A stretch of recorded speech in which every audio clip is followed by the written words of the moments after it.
l'intérêt général, en fait, l'État n'en a pas le monopole et qu'on peut assez vite le toucher du doigt. On peut assez vite, par l'associatif, même par les entreprises, même en créant une start-up, on peut créer ça. Voilà. Dans leur regard, il y a parfois l'idée que « Ah oui, mais c'est pas moi qui décide, mais c'est vous qui savez. Donc dites-moi moi, et ensuite on prendra une décision. » Et elle ne sera bonne que si elle est réaliste et si elle est dans un sens qui correspond à la réalité de votre métier. Tout d'un coup, y a un geste auquel on ne s'attendait pas. C'est la tête de Zidane en 98. Il y a une espèce de foucade française comme ça, et on est connu dans le monde pour ça. Voilà.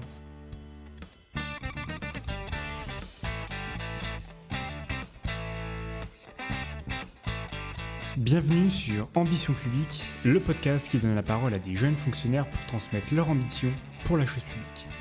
En revenant d'abord sur leur parcours personnel, on essaie de comprendre le cheminement pour devenir fonctionnaire. Ensuite, on se concentre sur leur poste et sur leurs missions actuelles dans le service public. Enfin, des conseils très personnels sont donnés pour réussir les concours. Aujourd'hui, c'est au tour d'Arthur Dehaene, 33 ans, directeur des services à l'Institut de France, de revenir sur son parcours. On parlera notamment de breakdance, de crise des gilets jaunes et de temps long, avant de parler de modernité dans une institution multiséculaire. Avant de commencer, n'hésitez pas à vous abonner, à noter le podcast et à le partager à 2 personnes autour de vous si vous aimez le contenu, car ça aide pour la visibilité. Enfin, ce podcast est produit avec le soutien de la CASDEN, la Banque des agents de la fonction publique. Bonne écoute. Bonjour Arthur. Bonjour David. Merci d'être avec nous aujourd'hui pour parler de ton parcours. Je vais d'abord te présenter. Arthur Dehaene, tu es né en mars 1990 à Paris.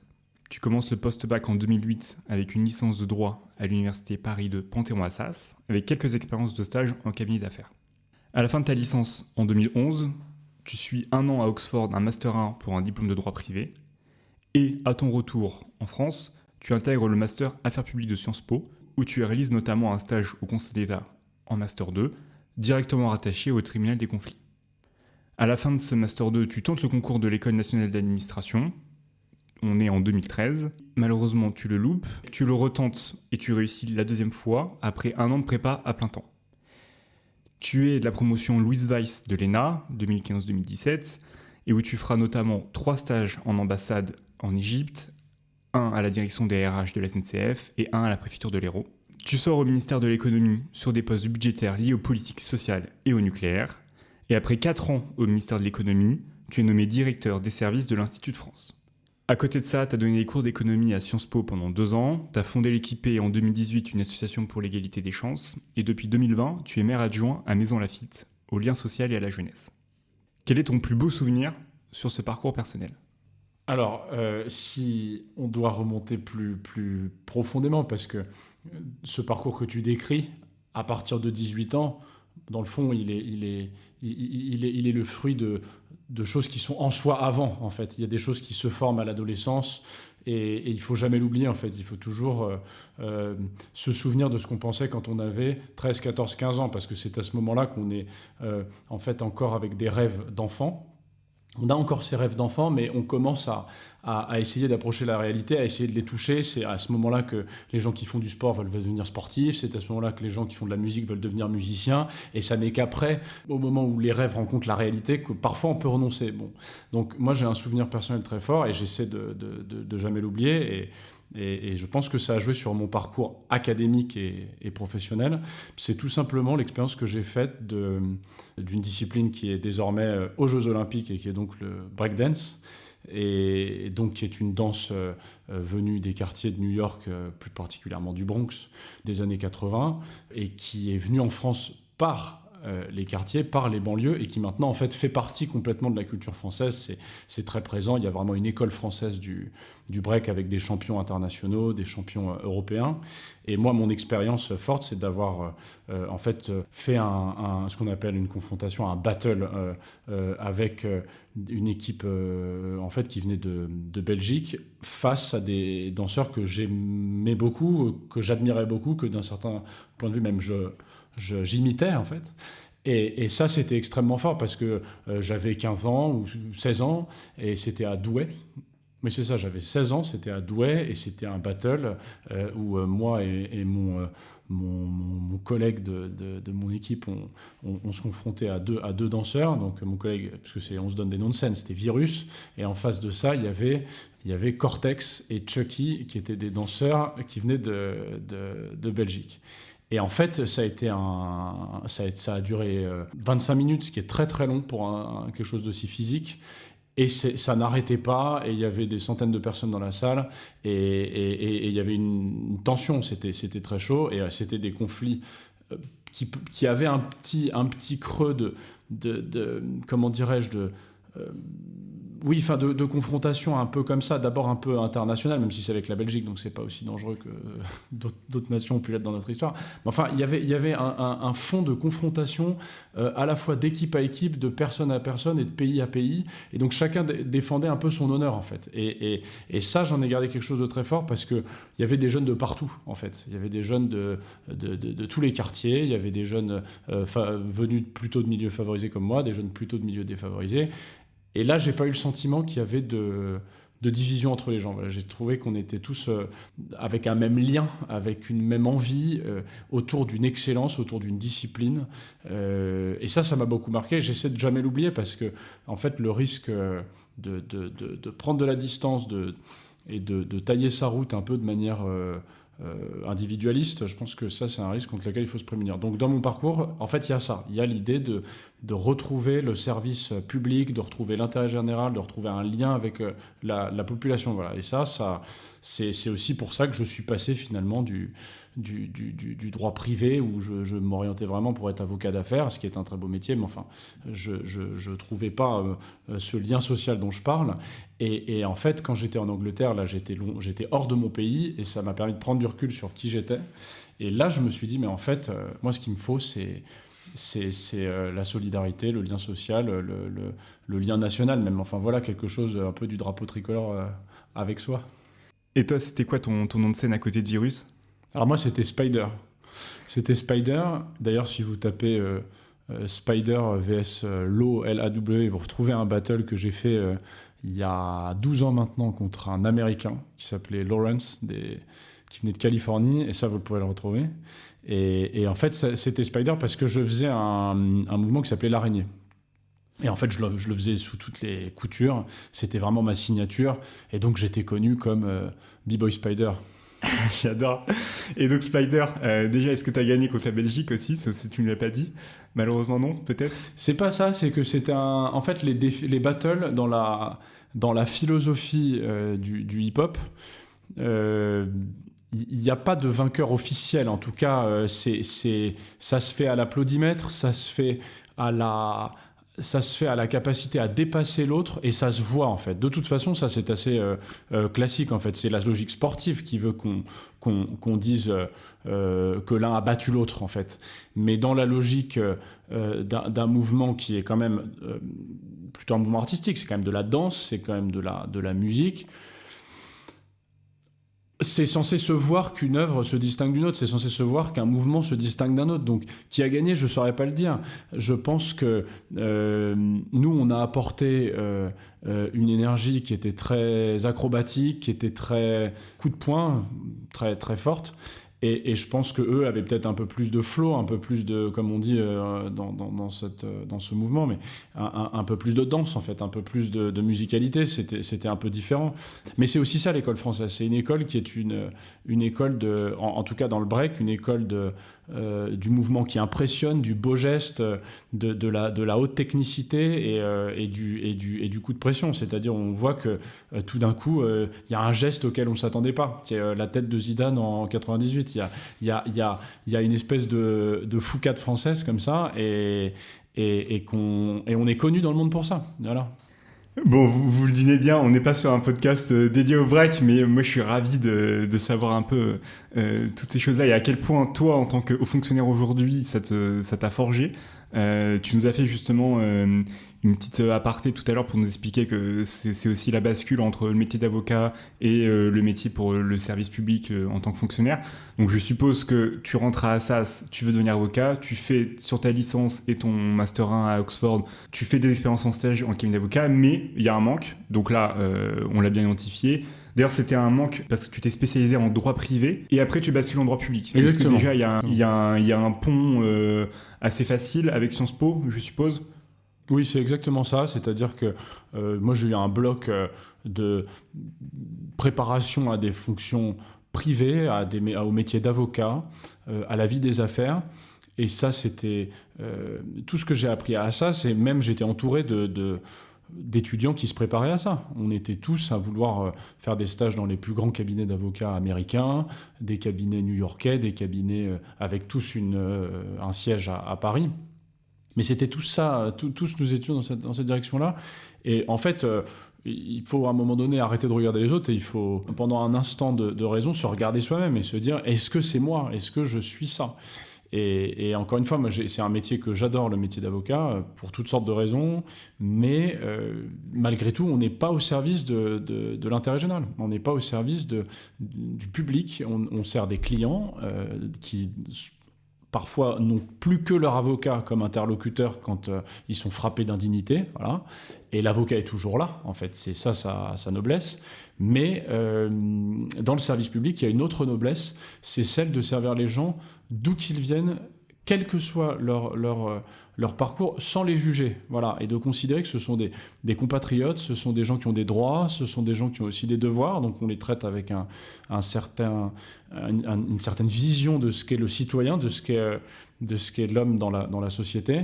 Et ça, je trouve que c'est très puissant, en fait. Ça sert de boussole et de se dire, voilà, je juge pas les autres, je me mets à leur service, et en même temps, je prends des décisions qui les engagent aussi. C'est-à-dire que quand on prend des décisions, quand on est haut fonctionnaire à Bercy ou dans une institution comme l'Institut de France, on prend des décisions qui concernent les autres. Et ils ne le savent pas forcément, ils ne le savent qu'au moment des conséquences parfois. Parce qu'ils ne suivent pas au quotidien les décisions qui sont prises au plus haut niveau de l'État. Mais c'est pour ça qu'il faut internaliser dans sa tête le fait qu'on travaille pour eux et on travaille même à leur place. Voilà. Et donc, il ne faut jamais les oublier. Est-ce que ce travail pour les autres, pour autrui, de manière désintéressée, est-ce que tu pouvais le réaliser que en étant fonctionnaire ?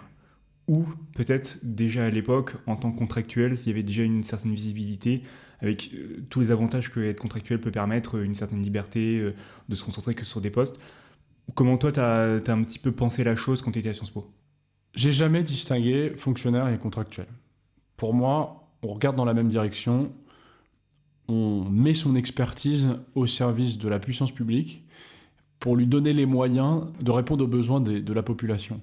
Et donc, on est dans le même bateau, l'espèce de hiérarchie, de distinction implicite qu'il y aurait entre les fonctionnaires, par hypothèse mieux protégés, plus chics, plus installés que des contractuels qui seraient plus précaires. Je pense que c'est une mauvaise distinction parce que je pense que l'État a besoin de se nourrir de gens qui ont des parcours différents. Il a besoin de ne pas tomber dans l'entre-soi.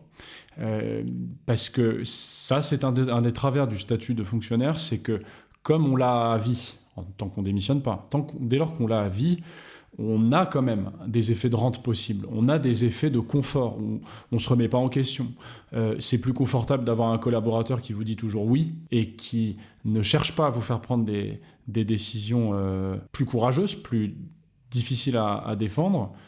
Oui, c'est plus confortable, mais ça n'est pas plus satisfaisant. Voilà. Et un contractuel, finalement, il est moins attaché à son poste qu'un fonctionnaire. Donc, de ce point de vue-là, moi, je fais pas de différence. Maintenant, pour répondre à une autre partie de ta question, c'est est-ce que c'est le seul moyen d'être au service d'autrui ?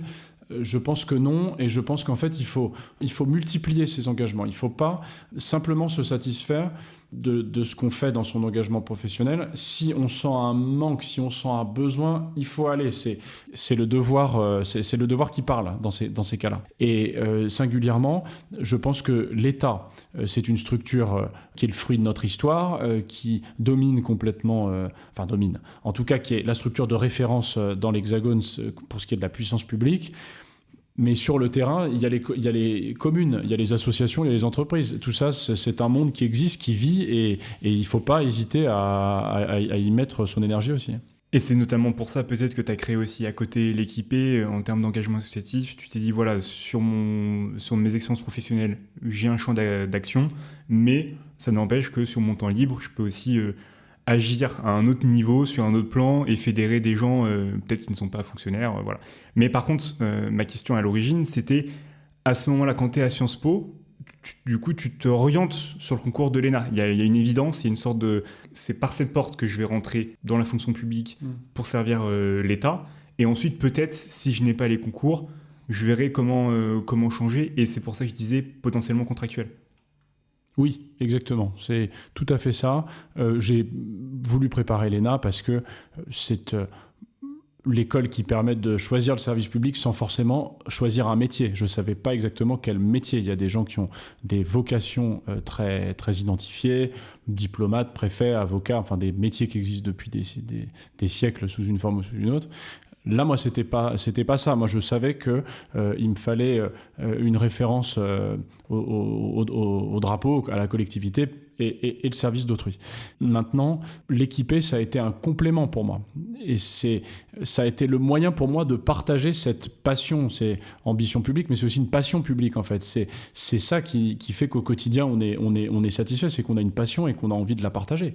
Et lorsqu'on se sent en mesure d'aller dans des quartiers comme les quartiers nord de Clichy ou à Gennevilliers, et qu'on y emmène des gens qui, en fait, eux aussi ont envie de donner quelque chose, eux aussi ont envie de partager des codes, eux aussi ont envie de partager une culture qu'ils ont acquise par leurs études, par leur famille, et que ce mélange prend, que cette alchimie prend, dans ce cas-là, le sens se manifeste et on voit bien que l'intérêt général, en fait, l'État n'en a pas le monopole et qu'on peut assez vite le toucher du doigt. On peut assez vite, par l'associatif, même par les entreprises, même en créant une start-up, on peut créer ça. Voilà. C'est pas contradictoire, hein, c'est qu'il y a l'espèce d'intérêt général, on va dire officiel, qui est celui de l'État, et puis il y a l'intérêt général qui n'est pas toujours reconnu, mais qui vient d'en bas, qui vient du terrain, et moi j'avais envie de faire se rencontrer les deux, en fait.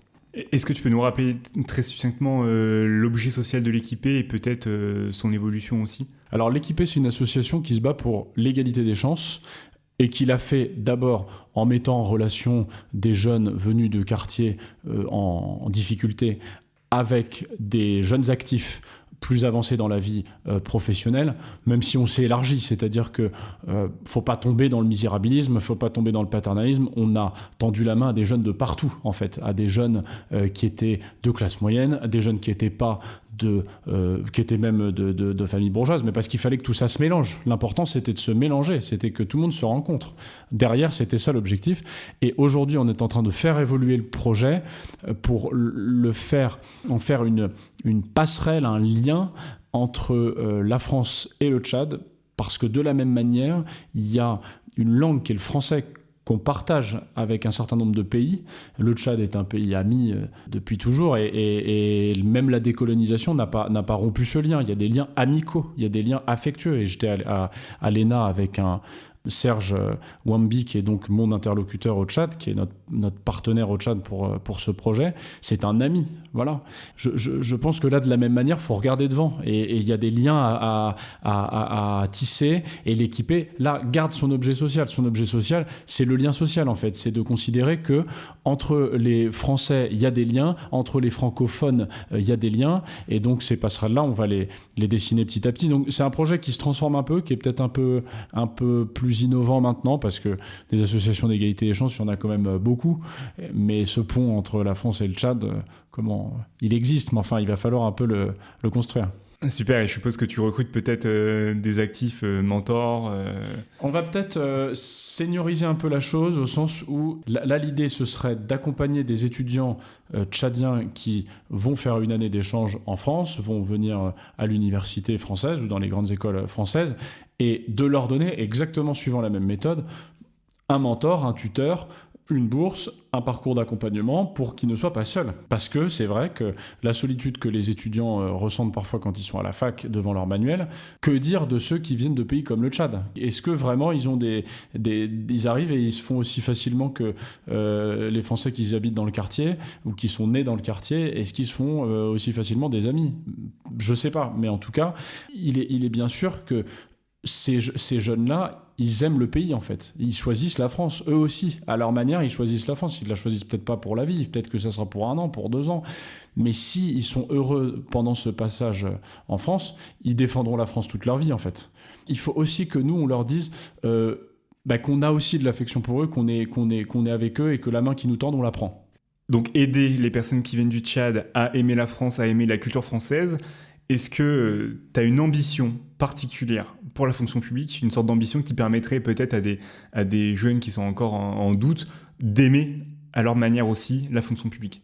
La fonction publique, si on veut qu'elle atteigne bien son objectif, et donc qu'elle ne soit pas ossifiée, marquée par l'endogamie ou par l'entre-soi, c'est évident qu'il faut qu'elle se diversifie. Il faut qu'elle soit non pas forcément à l'image du pays, mais qu'elle soit complètement ouverte. Il faut qu'on puisse venir de banlieue, venir de la campagne, venir du Tchad, et en fait, par la fonction publique, participer au projet national. Ouais, ça c'est tout à fait fondamental et ça doit être un but en soi. Il faut vraiment faire cette transformation et ça, les podcasts comme le tien peuvent y contribuer. Pour clôturer cette première partie, est-ce que tu as un objet, une œuvre d'art, un livre, un film qui a été signifiant pour toi dans ta construction personnelle pour intégrer ce grand mouvement qui est la fonction publique et servir l'État et l'intérêt général ? Attention parce que en tant que directeur des services de l'Institut de France, on s'attend à une référence encore plus pointue. Je te mets à la pression, vas-y, je t'en prie. Je pense que l'Institut est plein de livres et qu'il faut venir s'y servir, c'est ouvert. On a d'ailleurs ouvert une librairie sur le parvis de l'Institut où chacun peut trouver son miel. Je conseillerais en fait un livre, en tout cas celui qui m'a marqué dans mon parcours, c'est L'étrange défaite de Marc Bloch. Et je pense que c'est une œuvre d'art tant c'est bien écrit. C'est une qualité de langue remarquable et qui résonne avec ce qu'est l'auteur, puisqu'il était, c'est quelqu'un qui a été tué par la Gestapo et son livre a été publié 2 ans après. D'ailleurs, le livre a été retrouvé, pas par hasard, mais il a été caché pendant 2 ans et il n'est paru qu'après la guerre. C'est un livre qui me marque justement parce que c'est une critique du fait que la bureaucratie dans l'armée avait complètement remplacé le bien commun, avait complètement remplacé le but qui était celui de défendre le pays et de se préparer à l'avenir, en fait. Et il y a une phrase où il parle du culte du beau papier. Il y avait une sorte de foi dans le processus en tant que tel, dans les protocoles en tant que tel. Et c'est pour ça que moi je dis, mettez-vous dans la fonction publique pour servir l'État, la France, l'intérêt général. Et la deuxième critique qu'il fait, c'est que d'une certaine façon, tout le monde savait, ou en tout cas, il y avait une forme de lucidité sur l'impréparation du pays et sur le fait qu'on était face à un défi important, mais un déni. Donc, dans le fond de notre cerveau, on le savait, mais on était dans le déni parce que c'était plus facile d'être dans le déni. Et d'un certain point de vue, je suis pas loin de penser que l'endogamie dont il parle et ce culte de la bureaucratie dont il parle et le déni dont il parle, je trouve que ce sont des choses qu'on observe aujourd'hui, en fait. Et donc, pour moi, la conscience, on parle souvent de conscience d'être woke. Ben moi, je dirais, vous voyez, au lieu d'être woke pour soi, être woke pour sa communauté, soyez woke pour la communauté nationale. Et dites-vous, je me mets en éveil, je suis pas dans le déni devant les difficultés que vit le pays et j'y prends ma part, en fait. Voilà. Si c'est être éveillé, moi, je suis éveillé. Mais je suis éveillé pour mon pays, je suis pas éveillé pour ma couleur de peau. Ça rejoint le sens de prendre ses responsabilités et de changer les choses, en fait, de ne pas être fataliste et de ne pas être figé à l'idée de, je sais pas, l'égalité des chances par exemple, et plutôt agir, et tu le fais avec l'équipé. Moi je le fais à ma manière avec l'ambition publique, mais voilà, je te rejoins tout à fait sur cette explication de cet ouvrage important qui j'espère fera écho auprès de nos auditeurs. On va basculer sur la partie 2 sur tes postes.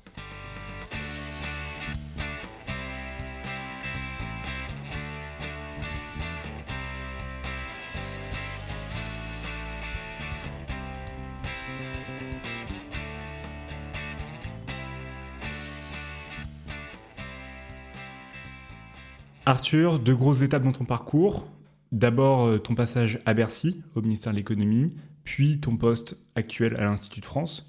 Je te propose, c'est qu'on parle assez rapidement de ces 4 années à Bercy, que tu nous racontes un petit peu peut-être de quelle manière ça t'a forgé, toi sorti ENA, peut-être 2-3 dossiers, 2-3 exemples que tu as envie de nous partager. Puis après, on fait vraiment un point précis sur l'Institut de France, ce qui est quand même l'originalité sur ton parcours.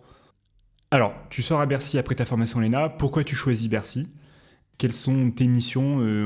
Tu nous as dit questions sociales et énergie. Comment ça s'articule ?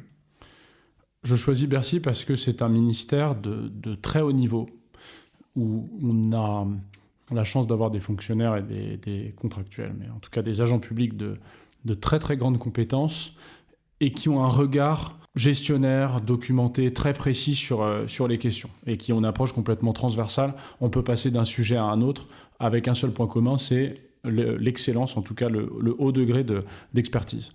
Moi, Bercy, j'en tire 2 enseignements qui, je pense, sont importants pour les auditeurs. Le premier, c'est ce que je disais tout à l'heure, c'est-à-dire il est toujours utile de confronter ce que l'exactitude scientifique, la compétence, l'expertise dit avec ce qui peut se passer sur le terrain. Ça, c'est très important parce que tout l'écart c'est toute la capacité politique que de gérer l'écart entre les deux, en fait. Et là, l'expérience que j'ai eue, c'était mes 2 premières années où je m'occupais des politiques sociales. Et je m'occupais de tous les minima sociaux. Voilà, donc la prime d'activité, le RSA, l'aide aux chômeurs de longue durée, l'allocation des demandeurs d'asile, que sais-je, enfin les 10 minima sociaux qu'on a. Bon. Et pendant ces 2 années-là, où on modélisait toutes sortes de choses, notamment on travaillait sur une allocation sociale unique qui regrouperait tous les minima sociaux, qui est une bonne idée, la crise des Gilets jaunes a explosé, et là on a dû complètement mettre nos Excel de côté et réagir dans l'urgence pour considérer qu'en fait les Français qui vivent avec le SMIC et dont on avait baissé les APL et qui en même temps connaissaient un accès au logement difficile, des conditions professionnelles pas évidentes, etc., et qui se sentaient pas reconnus et qui n'avaient que le SMIC pour vivre, il a fallu qu'on change de fusil d'épaule et qu'on trouve le moyen d'augmenter la prime d'activité de 100 € pour que chaque smicard ait 100 € de plus. Donc ça c'est un enseignement que j'en ai tiré, c'est que c'est une administration de très haut niveau, mais il ne faut jamais oublier qu'à la fin, y a des gens qui sont d'accord ou ne sont pas d'accord. Et il faut donc toujours tester l'acceptabilité politique de ce qu'on fait, parce que sinon, on aura travaillé pour rien. Voilà. Sur cette expérience-là, ça veut dire que quand ça explose en novembre 2018, toi, directement, tu es mobilisé par le ministre sur comment trouver une solution, ou est-ce qu'on attend les annonces d'avril ? Comment ça s'articule un petit peu dans la temporalité ? Toi, tu dois rendre une copie pour quand ? Est-ce que tu peux nous raconter ça ? En fait, d'abord, ça explose et on ne comprend pas ce qui nous arrive. Mais on voit bien qu'on n'est pas aveugle. On voit bien que c'est sous nos fenêtres de toute façon. Ils sont allés jusqu'à Bercy, donc on le voit bien. Vous savez comment marche Bercy ? C'est le cabinet du ministre qui prépare les options. Donc moi, j'étais dans les services, à la direction du budget. Mais il fallait qu'on propose effectivement au cabinet du ministre directement, donc au ministre, des pistes. Et nous, c'était plutôt les annonces de l'automne, c'est-à-dire lorsque le président a annoncé les 100 €, là, il fallait trouver le moyen de le faire. Il fallait trouver les moyens de les documenter. Et on s'est dit, mais quel épisode ! Quand je suis arrivé à Bercy, on m'a expliqué qu'il fallait faire des économies dans tous les sens. Et à la fin, il y a 10 milliards d'euros de dépensés. Donc c'est là où je me suis dit qu'on ne travaille pas de manière théorique et qu'on ne travaille pas pour soi. On ne travaille pas pour l'expertise, c'est pas la science pour la science, la technique pour la technique. Il ne faut jamais oublier qu'il y a des gens en bout de chaîne, et même dans les services, il faut être capable d'écrire que telle option, elle ne va peut-être pas passer en fait. On peut se permettre de le dire, parce qu'on peut documenter le fait que l'accès au logement n'est pas évident, que l'accès au marché du travail n'est pas évident, que les salaires, ma foi, n'augmentent pas beaucoup. Voilà. Et donc ça, il faut être capable de le dire pour faire comprendre que toutes les options ne sont pas si faciles que ça à mettre en œuvre. C'est intéressant ce que tu racontes sur l'aspect... on ne fait pas de la science pure, il faut être connecté au réel, donc on n'est pas non plus là pour se faire plaisir. Quand on écrit une note, quand on réfléchit à des projets, à des nouvelles mesures, On n'est pas là pour faire ce qu'on a vraiment envie de faire, sinon peut-être on écrit des livres, peut-être qu'on commence à publier soi-même des notes, mais ça s'inscrit dans un objectif politique sur lequel on donne des consignes, et donc on n'est vraiment pas là pour se faire plaisir. Ça, c'est quelque chose que peut-être quand on arrive en tant que fonctionnaire et qu'on a peut-être le goût de la plume, le goût de la prose, et ben on doit se restreindre et on doit vraiment se fier à la commande, à la demande.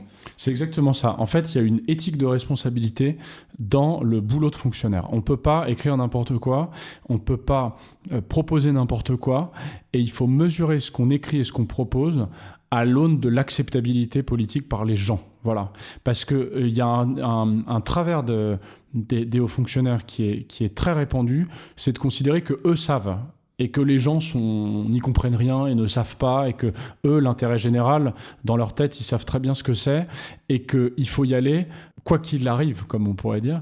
En tout cas, quitte à y aller en forçant les gens. C'est-à-dire que on a oublié ce qu'avait dit exactement Churchill. C'est-à-dire que quand Churchill disait du sang et des larmes, bon, d'abord, c'était une situation de guerre. Et deuxièmement, c'était un discours mobilisateur. Il était Premier ministre, il prenait les gens à témoin, il les emmenait avec lui. Et certains fonctionnaires ont envie de faire un programme de sang et de larmes, en tout cas très difficile, très dur, très douloureux, mais presque à l'insu des gens, sans leur dire en fait. Et donc, on taille dans le gras, on supprime, je sais pas, on ferme des préfectures, on a un peu plus de ce qui est dénoncé, de ce qui a été dénoncé par les gens. Et tant pis, parce que c'est la voie à suivre, c'est la marche à suivre. Nous, on sait, vous ne savez pas. Voilà. Et ça, je pense que c'est pas de la démagogie. Dans ces copies, il faut juste se dire que le réalisme, c'est aussi tenir compte de l'acceptabilité de ce qu'on propose pour les gens. Voilà, c'est aussi simple que ça. On n'a pas la légitimité en tant que haut fonctionnaire pour remplacer les gens.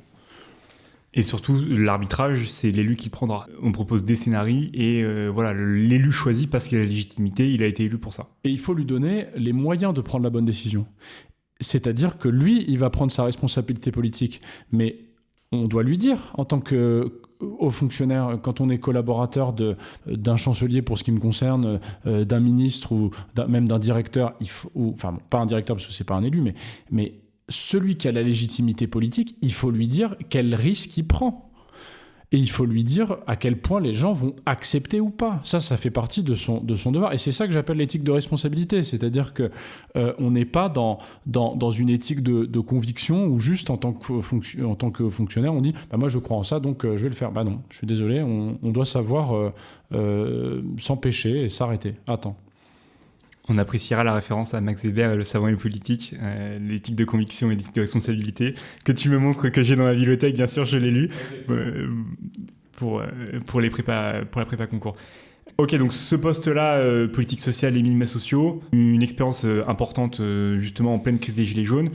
Tu bascules sur un poste sur le nucléaire, en 2-3 mots, et après on bascule sur l'Institut de France. Là, ma conviction, en tout cas l'enseignement que j'en ai tiré et ce que je recherchais, c'est que l'État peut. L'État peut faire des choses. Et justement, les politiques sociales, c'était trop marqué par le court terme, trop marqué par l'urgence politique. Et donc, j'avais envie de tester une politique, en tout cas de m'approcher d'une politique où le long terme est roi. En tout cas, doit être roi. Parce que si on parle simplement des déchets radioactifs, ça met 100 000 ans, pour les déchets ultimes, les plus radioactifs, ça met 100 000 ans à perdre la radioactivité. Donc il est bien certain que le centre d'enfouissement des déchets à 500 mètres sous terre, c'est pas un projet pour un quinquennat, c'est un projet pour 100 000 ans. Bon, de la même manière que la construction des réacteurs, des EPR, c'est 20 ans par paire. Voilà. Donc, on doit rester humble face à ça. Mais j'ai constaté que l'État pouvait faire des choses, que EDF était un foyer de très haut niveau, de très haute compétence, une palette de métiers absolument extraordinaire, et que pour des financements d'aussi long terme, l'État pouvait financer. C'est son devoir, c'est son rôle. Et là, vraiment, j'en tire un enseignement très optimiste, c'est que, je ne sais plus qui avait dit que l'État ne pouvait pas tout, ben, il ne peut pas tout, mais il peut quand même beaucoup de choses, et en matière nucléaire, il le peut tout à fait. Ouais. Occuper un poste sur le temps long, sur une réflexion longue, c'est marrant parce que l'Institut de France, c'est aussi une institution très ancienne et qui a des projets, je pense, sur le long terme. Qu'est-ce que tu peux nous raconter déjà ce qu'est l'Institut de France, comment tu y es arrivé ? Quelles sont tes missions ? Voilà, raconte-nous tout. J'ai donc été nommé au 1er février 2022 directeur des services administratifs de l'Institut de France, mais qui est un poste en fait assez classique la terminologie est propre à l'Institut, mais c'est assez classique au sens où c'est un poste de direction des services. Bon, quel que soit le nom qu'on lui donne. Parfois on appelle ça administrateur général, directeur, secrétaire général, bref, c'est l'activité de direction des services. Et en fait, ça m'est arrivé un peu par hasard, parce que les 4 années à Bercy m'avaient tout à fait nourri, satisfait, mais je voulais passer à autre chose. J'avais besoin en fait d'être plus directement aux manettes. J'avais besoin de me trouver moi-même en situation de responsabilité, notamment à la lumière de ce que j'expliquais, c'est-à-dire mesurer directement l'écart entre ce qu'on croit être juste et l'acceptabilité, et retrouver un peu de sens du temps long dans la décision. Parce que quand on est aux manettes, on peut jouer là-dessus. On doit faire en sorte de ne pas subir. C'est ça, un bon directeur, c'est quelqu'un qui ne subit pas, qui anticipe et qui donne une direction, qui donne un cap. Bien sûr, après, on n'est pas fou, on est capable de bouger en fonction des circonstances et en fonction surtout des gens qu'on a en face de soi, voilà. Parce que les gens ne sont pas des pions. Et il faut donc les diriger sans les dominer. Enfin, il faut les emmener derrière soi. Donc, je disais, depuis le 1er février de 2022, j'ai tout simplement trouvé l'offre, figurez-vous, dans un article du Canard enchaîné.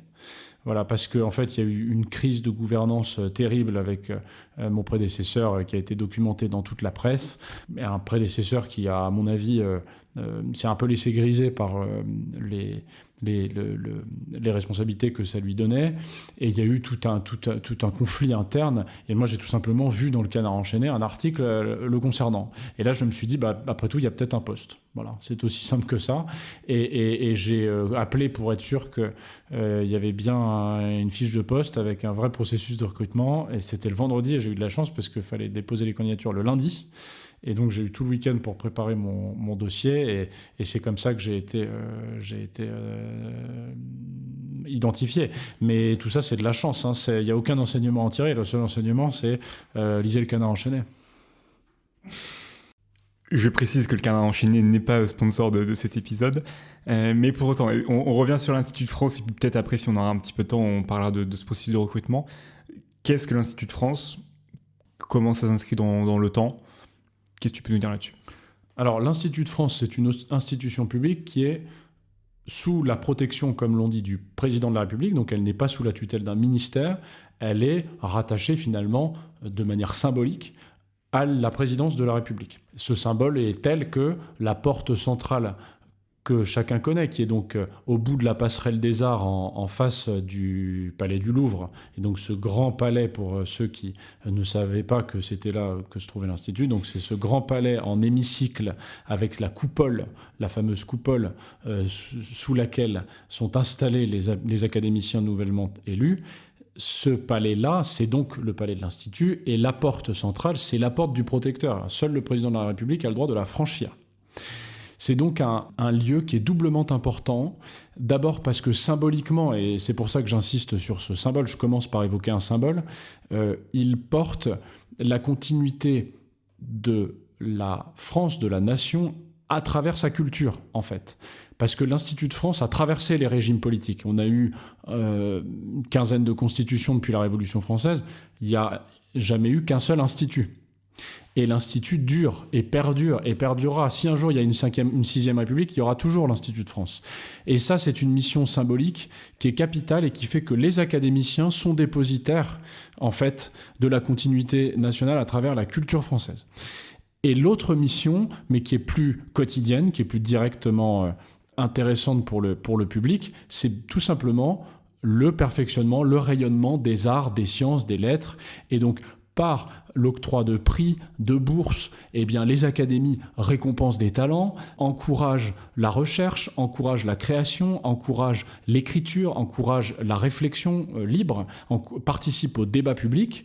L'Institut organise de plus en plus d'événements, est beaucoup plus visible qu'auparavant, donc on est beaucoup plus suivi sur les réseaux sociaux qu'avant. On a une plateforme de podcast qui s'appelle Canal Académie, qui est diffusée auprès de 80 000 auditeurs tout de même. Un site internet qui est visité aussi par des dizaines de milliers de personnes. Donc il y a eu un effort énorme d'ouverture et de rayonnement pour faire connaître les travaux des académiciens et éclairer le débat public, parce qu'on sait qu'on manque cruellement d'institutions indépendantes comme ça, qui éclairent de manière désintéressée et juste et scientifiquement exacte ce que peut être les termes bien posés du débat public. Voilà, c'est ça les missions de l'Institut.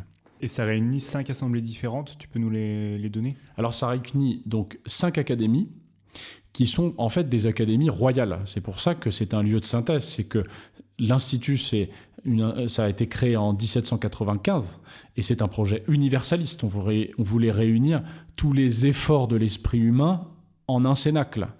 Les académies, c'est un projet d'Ancien Régime. Ce sont les académies royales qui ont été créées par Richelieu pour l'Académie française, par Colbert pour l'Académie des sciences, l'Académie des inscriptions et médailles, mais aujourd'hui inscriptions et belles-lettres, qui en fait est plutôt une académie concentrée sur l'étude de l'Antiquité, l'étude des langues anciennes, de l'archéologie. C'est ça qu'on veut dire par belles-lettres. C'est les belles-lettres au sens des lettres classiques, antiques. L'Académie d'architecture, fondée par Colbert, mais qui a donné aujourd'hui l'Académie des Beaux-Arts.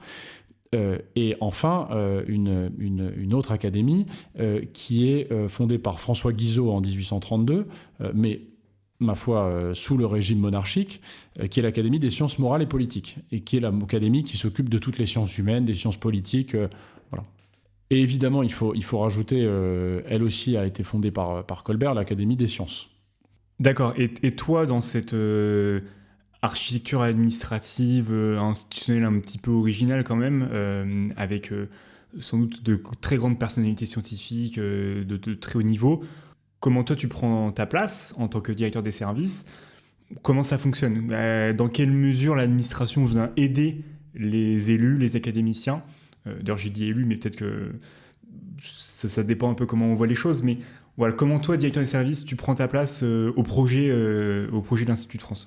Alors mon titre exact, c'est directeur des services administratifs, donc ça dit bien les choses, c'est-à-dire que moi mon rôle c'est d'administrer ce socle commun aux 5 académies, qui sont comme des statues, si vous voulez, posées sur un socle, pour leur permettre de réaliser leur mission. Et en fait, les instruments dont on dispose sont de 3 ordres. Il y a d'abord les fondations. L'Institut dispose de 120 grandes fondations qui décernent des prix, des bourses, et qui ont un patrimoine. Et donc moi, mon rôle, c'est gérer ces fondations, gérer ce patrimoine, et faire en sorte qu'il fructifie et permette aux académiciens de s'en servir pour réaliser leur travail. Deuxième série d'outils, ce sont tous nos monuments. L'Institut de France a la responsabilité directe de 11 monuments en France, parmi lesquels le musée Jacques-Marandré, le domaine de Chantilly, la fondation Del Duca, la Villa Quérilos, etc. Et ce sont des lieux où on transmet la beauté, où on transmet l'art, on transmet la connaissance scientifique. Et les académiciens, à travers ces lieux, transmettent aussi le savoir. Il y a un collège des conservateurs à Chantilly qui est composé d'académiciens, en particulier de Daniel Rondeau qui est de l'Académie française. Il y a un conservateur de la Fondation Jacques-Marandré, Alain Pasquier, qui est le grand spécialiste de la Renaissance italienne en particulier. Ce sont donc des lieux à travers lesquels on transmet un savoir, on transmet une culture, on transmet un héritage en fait. Et la troisième série d'outils, eh bien, c'est tout simplement le Palais Conti en tant que tel, comme lieu de vie, comme lieu d'accueil, donc le Palais de l'Institut, mais aussi notre plateforme de podcast, tous nos grands rendez-vous, notre participation, nos partenariats à l'agenda culturel parisien en particulier. On participe aux Journées européennes du patrimoine, on participe à la Nuit Blanche, on organise nos propres événements, la rentrée solennelle des 5 académies. Bref, c'est vraiment un lieu où se marient désormais la tradition, la bivère, l'épée, les discours, et la modernité, parce qu'on utilise les outils de la modernité pour faire rayonner la tradition, un peu comme le feraient les Britanniques en fait. Vous allez dans une université britannique, vous allez à Oxford, ils n'ont rien abandonné de la tradition, et pourtant ils sont à la pointe. Et vous voyez, je dis vous, je m'adresse aux auditeurs, les grands prix qu'on vient de remettre sous la coupole au mois de juin financent la recherche en matière d'hydrogène, donc la décarbonation de l'économie, finance la recherche sur le cerveau et la façon dont l'intelligence artificielle et notre cerveau dialoguent et comment est-ce que notre intelligence va évoluer en fonction de cela. Il finance des chantiers archéologiques en Turquie, des chantiers, ma foi, où des Français, eux, rayonnent à l'étranger, travaillent à l'étranger, sur la Méditerranée, sur la manière dont le monde grec s'est implanté en Anatolie. Tout ça, ce ne sont pas des recherches qui sont hors du temps, hors de ce qui nous intéresse, hors des débats. Et on voit bien que les relations entre l'Europe et la Turquie, finalement, à travers un chantier comme celui-là, se maintiennent malgré les crises politiques. Donc les combats de demain, qui sont les combats sur la décarbonation de l'économie, sur l'intelligence artificielle et sur les liens entre des nations qui pourraient se distendre, eh bien, on voit bien qu'à travers ces grands prix-là, c'est pas simplement une cérémonie d'honneur, c'est aussi une cérémonie où on met en valeur et on encourage financièrement des travaux qui sont primordiaux. Donc de très gros projets. Et comment toi ça fonctionne? Il n'y a pas que Arthur Dehaene à la direction des services de l'Institut de France. Combien d'agents tu as? Comment sur un événement comme la cérémonie de remise des prix, tu disais justement avec les fondations, ça mobilise combien de personnel sur combien de mois? Est-ce que tu peux nous raconter un petit peu plus le croustillant de comment je fais tourner une boutique, aussi grande soit-elle que sur un champ parisien, mais aussi dans toute la France? Comment tu sélectionnes, etc., même aussi en termes de budget? Il faut bien comprendre qu'il y a 6 personnes morales en un palais. Donc, chaque autorité a son autonomie. Il y a l'Institut, qui est le socle commun, qui est le trait d'union, et il y a les 5 académies qui, chacune, s'administrent librement. Moi, je dois être au service du chancelier de l'Institut de France et au service des académies, puisque l'Institut est au service des académies. Donc d'abord, il y a cette relation quotidienne avec le chancelier, Xavier Darcos, qui est un homme de lettres, qui est un ancien ministre, qui est membre de 2 académies, donc il a lui-même une assise dans la maison, et un projet pour la maison, un projet qui est celui de l'ouverture, qui est celui du rayonnement, pour une institution qui a quand même été un peu fermée pendant des années.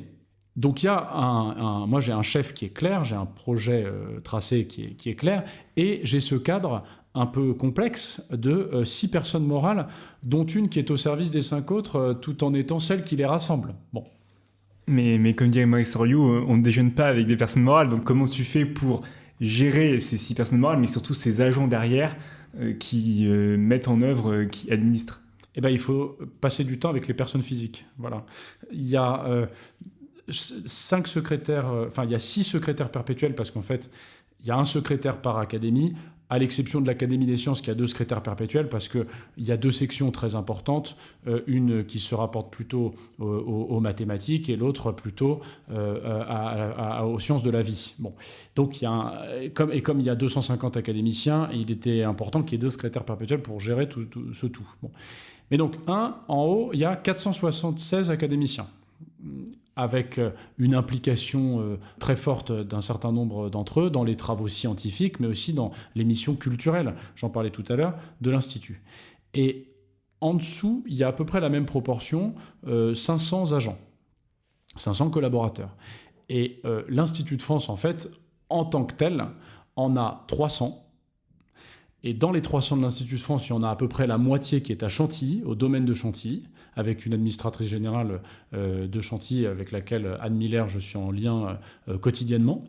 Et l'autre moitié qui est au Palais de Conti, avec une bonne partie dédiée aux bibliothèques, puisque l'Institut abrite en fait la bibliothèque Mazarine et la bibliothèque de l'Institut, des fonds documentaires qui sont à peu près de 1,5 million de documents parmi les plus précieux. Il y a si on va vite comme ça, la plus complète collection de manuscrits de Balzac, des manuscrits de Mozart, une Bible de Gutenberg, les codex, donc les carnets de croquis de Léonard de Vinci.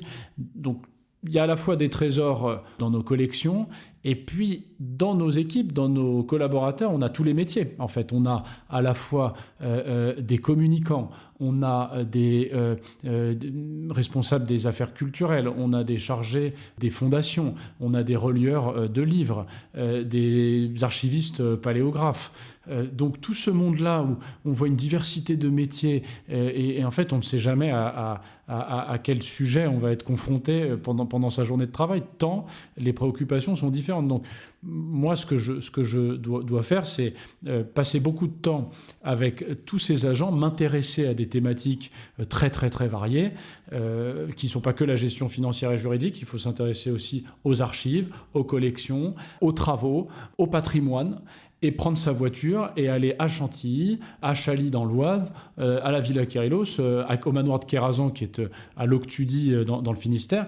Bref, au quotidien, on ne s'ennuie pas parce qu'on doit à la fois faire rayonner un palais, faire rayonner une maison et donc faire rayonner les travaux académiques et restaurer, redresser parfois des monuments qui étaient un peu à l'abandon, tout un patrimoine à travers lequel on agit et qu'on met en valeur.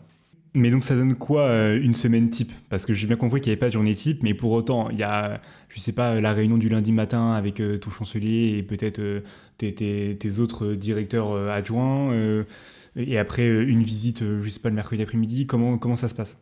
Alors, la semaine type commence très tôt parce que moi, j'ai pour usage de me lever très tôt, entre 5 et 6 heures. Et donc, j'arrive entre 7 et 8 heures au bureau. Et là, on prépare les dossiers. Donc, quand on est directeur, on prépare le travail avant qu'il ne commence. Parce que, comme ça, on a une vision des choses et on enchaîne les réunions, mais on a tout dans la tête. Ou on envoie les mails et les gens, quand ils arrivent au boulot, ils ne sont pas décontenancés. Ils savent, ils ont vu que le directeur était là, qu'il avait déjà travaillé, qu'il a donné des premières orientations. Donc, ça, c'est très important. Quand on est directeur, on doit considérer qu'on donne la direction, donc on la donne aux gens en pensant à eux. Bon, donc, elle commence très tôt et donc le matin, moi, je profite pour préparer les conseils d'administration de la semaine, préparer des courriers ou des notes qui doivent être adressées à des ministres, à des fondateurs, à des partenaires, parce qu'en fait, ça, c'est une grande partie de notre travail.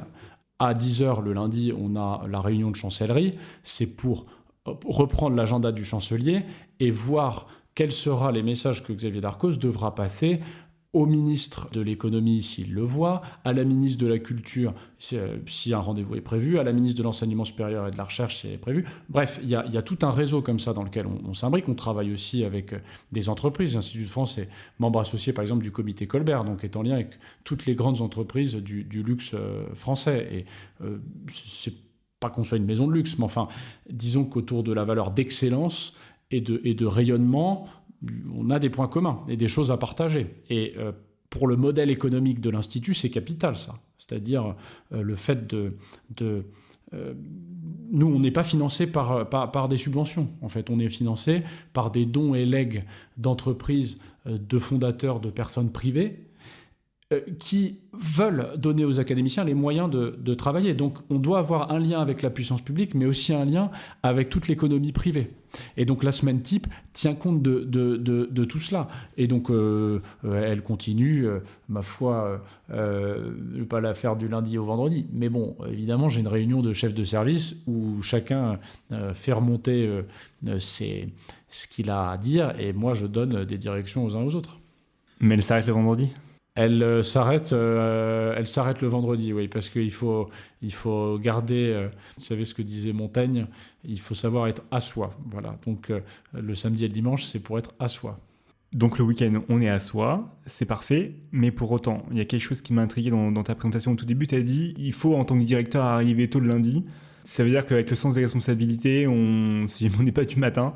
C'est des questions peut-être un peu futiles, mais il y a vraiment un rythme à trouver. Est-ce que peut-être le travail le week-end, c'est mal vu, le travail le dimanche? Comment tu peux nous donner des éléments un petit peu sur cette charge de travail, cette gestion par les personnes? Un directeur ne sert à rien s'il ne donne pas une direction. C'est aussi simple que ça. Donc, le point de vue qu'on doit avoir, c'est celui des collaborateurs.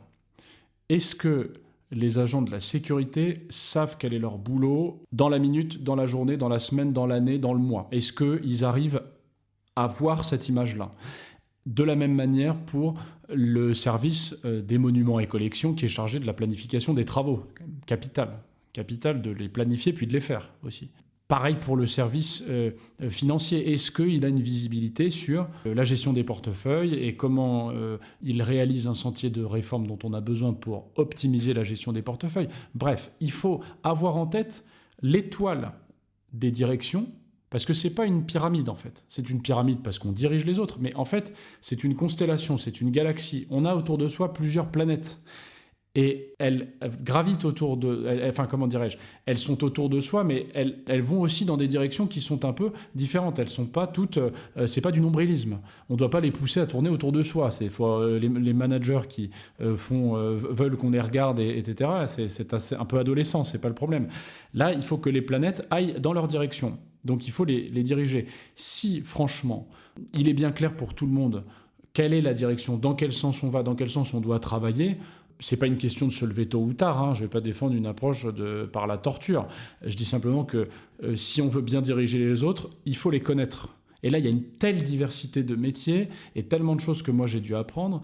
La gestion des portefeuilles, la gestion du patrimoine, des disciplines aussi variées que la numismatique chinoise au XVe siècle. Je dis pas que j'ai dû l'apprendre, enfin savoir au moins que ça existe. Je connais pas le premier mot malheureusement. Et ma foi, j'en parlais, la recherche en matière d'hydrogène. Enfin, il faut que je sache que tout ça existe et que ça fait partie du travail des académies. Et que nous, instituts, on doit veiller à donner aux académies les moyens de réaliser leur mission. Comment t'as fait toi, l'adulte à 29-30 ans, quand t'as postulé pour l'Institut de France, avec 4 ans d'ancienneté post-ENA à Bercy, pour arriver sur un poste qui demande une telle souplesse? Est-ce que c'était qualité de break dancer? Est-ce que c'est Spider qui savait absolument se remettre sur ses pattes et retomber toujours à l'équilibre? Comment toi, t'as pu toucher rapidement du doigt toutes ces missions? Est-ce que ça a été par des semaines de 70 heures et beaucoup bossé en amont, mais aussi pendant cette première année? Comment tu as vécu ça? Effectivement, d'abord, travailler sans relâche, travailler toujours. C'est vrai, il y a un peu de ça, il y a un peu de la souplesse, en tout cas de la capacité à aller d'un environnement à un autre. Parce que entre Bercy et l'Institut de France, il y a quand même toute la Seine, hein, ça se voit. C'est pas du tout le même architecture et c'est pas les mêmes personnes, c'est pas le même lieu. Et effectivement, venir avec ce bagage-là et servir le bagage bercien, gestionnaire, budgétaire à l'Académie française, on ne peut pas s'y prendre de manière trop brutale. Mais c'est même pas brutal. On doit considérer qu'on est en face de quelque chose qui est sacré quand même. Je veux dire, les académiciens, les académies, dans l'imaginaire national, représentent quelque chose qui est sacré. Donc on ne peut pas faire entrer les exigences de gestion comme ça, pour exactes qu'elles soient, hein, et pour fondamentales qu'elles soient, ça reste malgré tout quelque chose de profane. Donc il faut en avoir conscience, c'est qu'on doit administrer en respectant le sacré des lieux, le sacré des académies. Ça me semble capital, parce qu'en fait, si demain on transformait l'Institut en une administration comme les autres, en un établissement public comme les autres, on perdrait quelque chose. On perdrait la raison d'être de ces murs qui, comme je le disais, doivent poursuivre la continuité, poursuivre l'histoire de France à travers sa culture. C'est capital. Donc c'est avec un certain sens une certaine gravité en fait qu'on dirige au quotidien. On le fait, mais en pesant ses mots, en pesant ses gestes. Il ne s'agit pas juste de respecter ce qui est déjà tellement important. Respecter ses collaborateurs, ça c'est capital, il faut le faire. Il faut en plus de ça respecter les fameuses personnes morales dont parlait Oriou. Il faut avoir conscience qu'en fait elles sont au-dessus de soi, et l'Institut existe depuis 200 ans, les académies depuis plus longtemps encore, depuis le XVIIe siècle. Et ça fait partie des institutions qui n'ont pas été changées par la Révolution française. Donc il faut en avoir conscience. Là, on est en face de quelque chose qui est porté par l'histoire, porté par l'héritage, et ça, on ne peut pas y toucher avec légèreté. Je reviens donc à ta question sur la manière dont on peut approcher une telle diversité de missions et de métiers dans un environnement où le sacré est très présent et où le sacré et le profane sont en dialogue. 1, c'est très simple, rencontrer beaucoup de monde. 2, travailler beaucoup. Et 3, je dirais qu'il faut une certaine humilité et considérer qu'on ne sait pas tout. Et donc passer beaucoup de temps à écouter les gens, leur donner la parole, ne pas donner son avis trop vite. Ça ne sert à rien de donner son avis quand on ne sait pas de quoi on parle. Voilà, il faut se taire d'abord et dire aux gens « Qu'est-ce que vous en pensez, vous ?» Et c'est drôle parce que dans leur regard, il y a parfois l'idée que « Ah oui, mais c'est pas moi qui décide, mais c'est vous qui savez. Donc dites-moi moi et ensuite on prendra une décision. » Et elle ne sera bonne que si elle est réaliste et si elle est dans un sens qui correspond à la réalité de votre métier. Donc voilà, moi j'apprends énormément de choses auprès des conservateurs, auprès des gestionnaires de portefeuille, auprès de toute cette équipe qui gère toutes nos fondations. C'est une mine d'or. Et au début de cette partie 2, tu nous parlais un petit peu de ton recrutement que tu avais découvert dans le cadre enchaîné. Donc bon, assez cocasse quand même comme manière. Et tu t'es préparé en 2 jours top chrono. Comment s'est passé ce recrutement un petit peu et les relations peut-être aujourd'hui que tu as avec les académiciens? Tout à l'heure je disais élus académiciens, mais ces personnalités qui ont quand même une légitimité assez importante, très forte dans leur domaine de prédilection, dans leur domaine de recherche. Comment toi tu arrives avec ta casquette d'administratif pour être à leur hauteur, à leur niveau? Voilà, comment ça s'est passé? D'abord, on n'est jamais à leur hauteur, à leur niveau, parce que des grands savants, des grands écrivains, des hommes, femmes de lettres, de sciences, qui ont tant d'années d'expérience et tant d'idées dans la tête, on ne peut pas à 32 ans, 33 ans dire qu'on est à leur niveau. Donc l'humilité est assez facile à trouver quand on est en face de telles personnalités. Il se trouve qu'il y avait un point de consensus très fort entre toutes ces personnalités qui, chacune pense à leur manière, elles sont très indépendantes effectivement, sont des personnalités illustres. Le point de consensus très fort, c'était tourner la page de la crise qui venait de s'écouler et qui a donné lieu au départ de mon prédécesseur. Et donc d'aller vers l'apaisement et de recruter une personnalité qui, de leur point de vue, pouvait y contribuer. Donc une personnalité jeune, venue d'un environnement professionnel sûr, où on est intègre, où on est formé à la gestion publique de haut niveau, qui est donc Bercy, et une personnalité aussi, je dirais, intéressée aux travaux académiques, intéressée à ce qu'ils font. Moi, je n'ai pas dissimulé mon passé de breakdancer. C'est vrai que ce n'est pas tous les jours que le breakdance et les académies sont mises côte à côte. Mais disons que mon goût pour la culture, la lecture, la musique, tout ça, ce sont des choses qui étaient le signe d'un intérêt personnel. Donc il y a eu une relation de confiance qui n'a pas été très difficile à tisser. Du point de vue du processus, cependant, je pense que c'est le début d'un changement, c'est le début d'une modernisation qui a eu lieu parce que c'est pour la première fois qu'on a recruté un directeur des services administratifs au terme d'un processus ouvert, transparent, où seuls les mérites et les talents étaient jugés. Voilà, c'était pas une personnalité que connaissait le chancelier, quelqu'un qui connaissait bien tel académicien. Il n'y avait pas d'effet, aucun d'endogamie. Moi, je ne connaissais pas Xavier Darcos, je ne connaissais pas les secrétaires perpétuels qui, au jour de mon entretien, étaient présents. Et donc, classiquement, ce processus a eu lieu en 2 étapes. 1, dépôt de candidature, il y a eu 35 candidatures. Et 2, je crois qu'il y en a 5 qui ont été retenus pour un entretien. Et donc, j'ai eu cet entretien avec Xavier Darcos, Hélène Carrère-Dancos, secrétaire perpétuel de l'Académie française, Étienne Gis, pas encore Antoine Triller, mais enfin, qui n'était pas encore élu, mais les 2 secrétaires perpétuels de l'Académie des sciences, Jean-Pierre Mahé, qui était secrétaire perpétuel ad intérim de l'Académie des inscriptions et belles-lettres, Laurent Petit-Girard, compositeur d'opéra et si grand musicien, secrétaire perpétuel de l'Académie des Beaux-Arts, et Jean-Robert Pitt pour l'Académie des sciences morales et politiques. Et dans le fond, quand vous avez toutes ces personnalités en face de vous, il faut à la fois être humble, comme je le disais, et puis extrêmement clair. Moi, j'étais clair sur l'idée que la modernité devait être au service de la tradition et qu'il fallait vraiment faire l'effort de moderniser, d'aller vers les pratiques de gestion les plus efficaces, les plus éprouvées, les plus pertinentes en fait. Et à quel point le numérique, le rapprochement avec la jeunesse, le fait de faire venir la jeunesse dans le Palais Conti, à quel point tout ça, ça allait justement permettre de faire rayonner plus encore les travaux académiques. Et tout ça en fait, ça a été clair et c'était un projet clair et un message clair.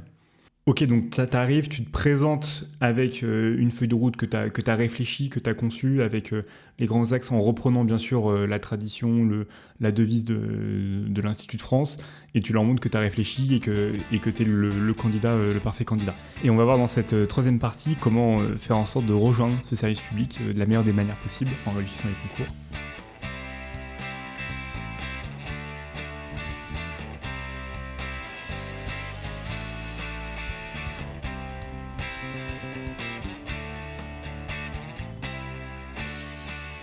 Arthur, partie 3 sur les conseils. Il y a une question que j'aime bien poser toujours au début, c'est la situation dans laquelle tu t'es retrouvé et que tu aurais aimé savoir un petit peu comment y faire face en amont.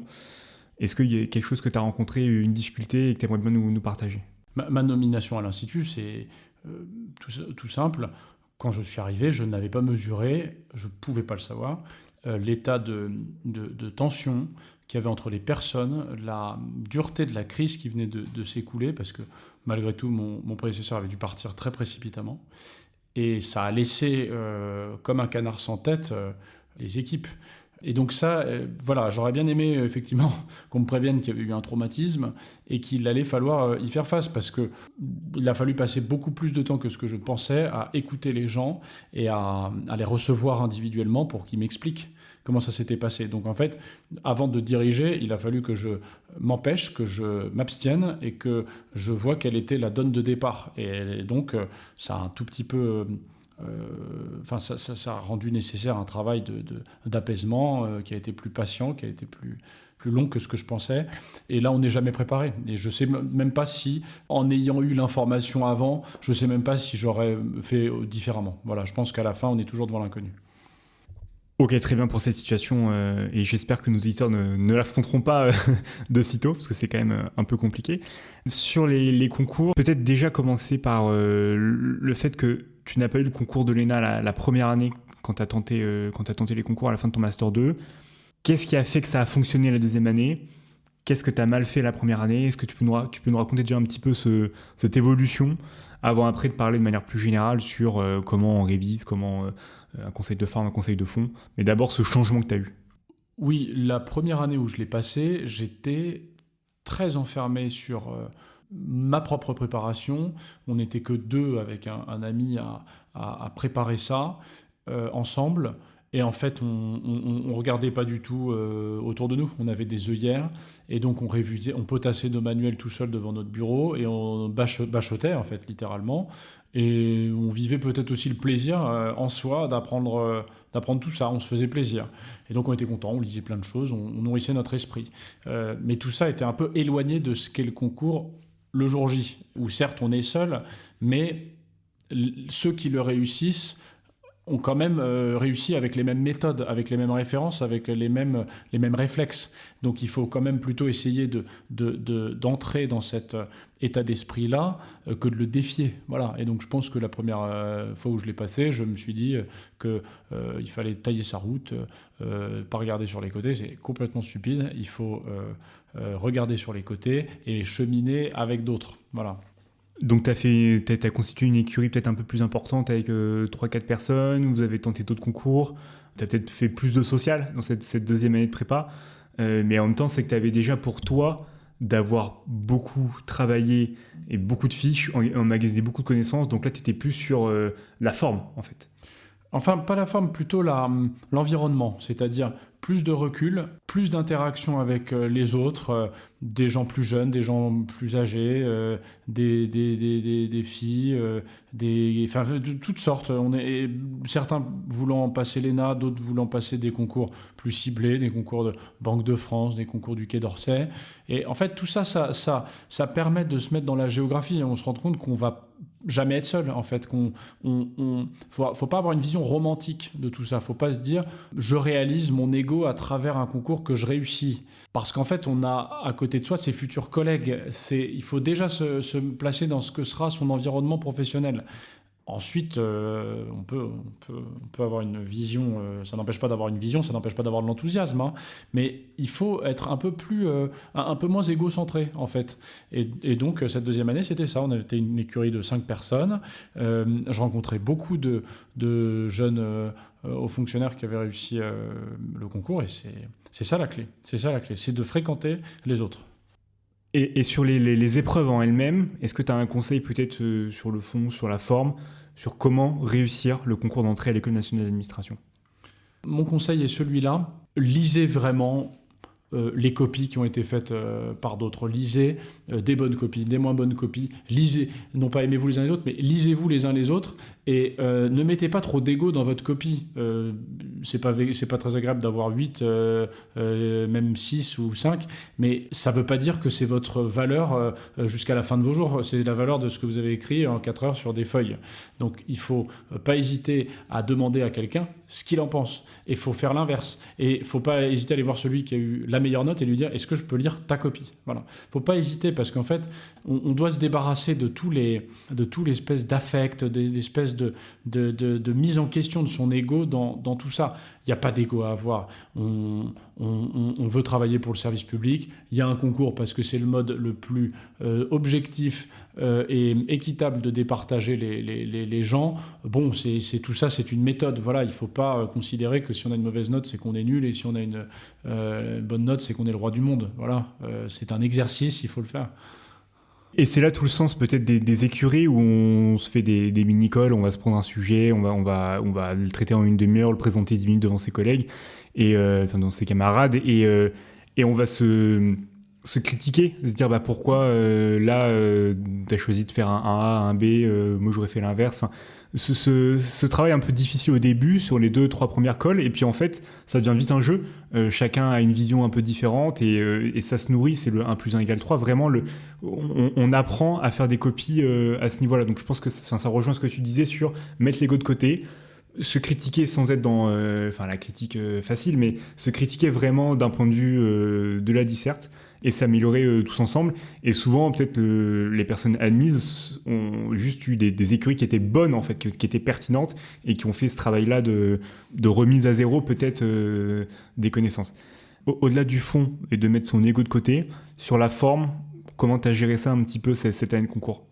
C'est aussi parce que je fréquente parfois l'Académie française. Soignez votre langue, soignez l'écriture. Il faut que ça soit écrit dans un français, dans un beau français. Et en fait, l'administration française, c'est la langue. C'est pas pour rien que l'article 2 de la Constitution dit que la langue de la République est le français. Et c'est capital. Et les rapports, il y a une bonne tradition d'écriture administrative dans ce pays, donc perpétuez-la, mais soignez ça, en fait. Et on fait pas toujours attention, mais c'est sur ce genre de détails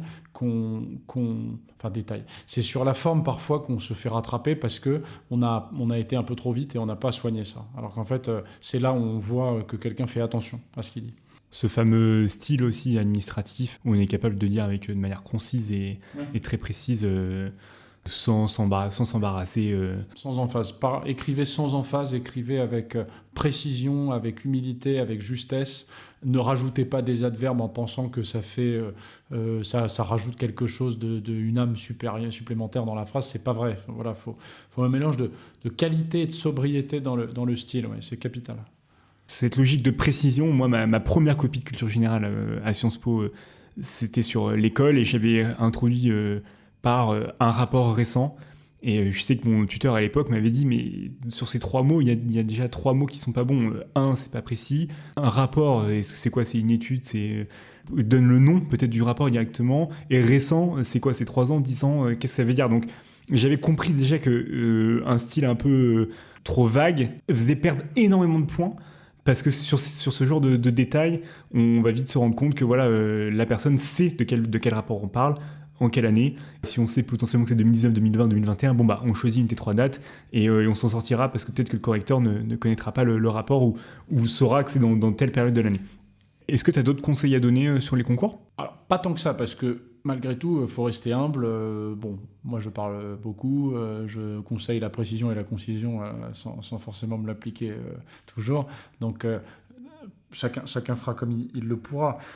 Du point de vue des écrits, je pense que il faut lire de la littérature vraiment classique. Voilà, je pense qu'il faut lire en particulier Le Rouge et le Noir, parce que ça dit quelque chose de notre époque, ça dit quelque chose d'une volonté d'ascension sociale de classes populaires qui n'ont pas toujours qui trouvent pas toujours les moyens d'y parvenir. Et ça, je pense que c'est tellement important quand on passe un concours, qu'on est devant la méritocratie française. Je pense que Le Rouge et le Noir, c'est-à-dire le rouge, l'armée, et le noir, la soutane, qui étaient les 2 voies auxquelles on pouvait penser quand on est un jeune Julien Sorel, et qu'on veut absolument ne pas finir comme son père, même si son père avait un métier très digne, qui est le métier de charpentier. Il voulait monter à Paris, il voulait y arriver, et je pense que la société est encore travaillée par ça. Donc ce livre-là est important, je pense, pour comprendre comprendre dans quel contexte on passe les concours. Et le deuxième conseil de lecture, ce serait tout simplement un petit livre de Laurent Fabius qui s'appelle Le cabinet des 12 tableaux qui ont fait la France, où en fait il montre deux choses. D'abord, il vous instruit sur la peinture et sur ce qu'on peut en dire, et c'est très, très intéressant. Et puis, il montre qu'aussi, il ne faut pas être simplement enfermé dans ses raisonnements administratifs, enfermé dans sa logique administrative. Il faut s'intéresser à la culture. Il faut vraiment considérer que entre le savoir et au sens noble, avec un grand S, et la technique, il y a une hiérarchie. Voilà, le savoir, c'est au-dessus de la technique. Et donc, ça rend humble, mais c'est fait d'une manière tellement délicate qu'on le reçoit comme aucune leçon, au contraire. Parfait, tu m'as fait la question sur les livres, les conseils de lecture, et c'est vrai que moi je l'ai lu, cet ouvrage Cabinet des 12, ce qui permet de colorer un petit peu ces copies avec des nouvelles références, pas seulement des ouvrages des grands classiques, mais c'est aussi... ça peut être du théâtre, ça peut être du cinéma, ça peut être des tableaux, ça peut être de l'opéra. Ce genre de référence un peu pas de côté, ça permet de rendre compte un peu de l'individu qui passe le concours et son originalité. Est-ce que tu as un dernier mot avant qu'on clôture ce podcast ? Je vous dirais, tenez bon courage, votre intuition est la bonne, le service public est une valeur essentielle aujourd'hui. Et donc, bonne chance à tous, j'espère, et de toute façon, pour la plupart d'entre vous, c'est bien sûr, vous allez y arriver. Merci beaucoup Arthur pour ces mots, pour ce temps d'échange et cette diversité de sujets abordés sous le prisme Institut de France, mais aussi de ton parcours personnel et de tes conseils. Merci beaucoup.